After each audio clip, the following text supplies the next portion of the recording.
We are currently at a restaurant where you have to catch your own fish to eat. The catch with this restaurant is that all they give you is just a hook. So the fish don't really bite anything, you just have to hook them. And it's not easy. I'm getting a bit nervous that we're not gonna catch a fish, and if we don't catch a fish, we don't eat dinner. Manny, I see the one I want. I'm gonna hit him with the sneak attack.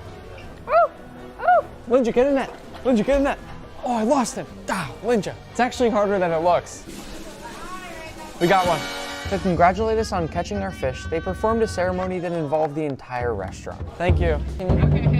Wow, this is awesome. That only took them about 3 to 5 minutes in the kitchen, and you can watch them in there filleting your fish. And I gotta say, they bring your fish out in a pretty good presentation here. We worked hard to catch this fish. Now, it's time to taste.